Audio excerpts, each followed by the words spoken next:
In 1999, when I was a kid, The Phantom Menace hit theaters. All my friends saw it before I did, and all of them told me almost everything about it.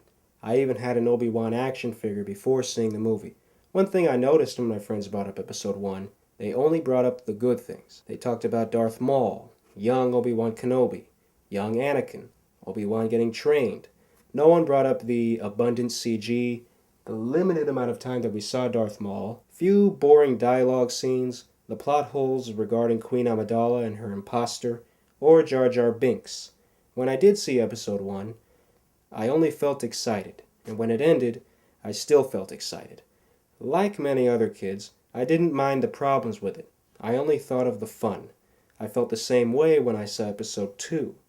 Now I'm older, and I'll acknowledge there are boring scenes. The green screen is noticeable, although appealing. The dialogue goes on too long in many scenes. As far as galactic fantasy opera connected to Star Wars goes, Episodes 1 and 2 are very fun.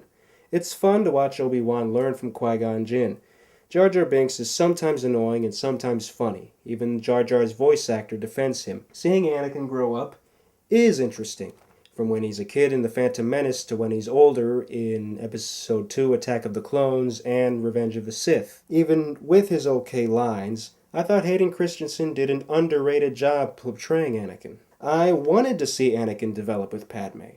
I thoroughly enjoyed seeing the two of them embrace and seeing how they developed with each other in the scenes that are set before Luke and Leia were born. I never felt bored watching these scenes play out. Plus, every lightsaber battle was awesome. Most of us can agree that Episode 3 is an all-out action blast. The amazing turn of events that takes place in each act, the way we see Anakin turn into the dark side throughout the picture. The dialogue is very improved in this picture, as it leads to the final battle between Obi-Wan and Anakin with some amazing lightsaber action, and Obi-Wan's very emotional monologue to Anakin at the end. One thing a lot of people get confused about is that in Return of the Jedi, Leia talked about her mother. When this movie came out, people were confused by that scene because there's no way Leia could remember her mother. My interpretation of that is that Leia herself was confused in that scene in Return of the Jedi, so she couldn't have possibly talked about the mother, her biological mother. She was talking about the mother that she grew up with. I did enjoy The Force Awakens. I enjoyed it a lot. I went in expecting a dumb twist or two to bring the movie down, which is what happened, and I still really liked the picture. If you didn't like The Force Awakens, I'm not asking you to revisit it. I don't want you to.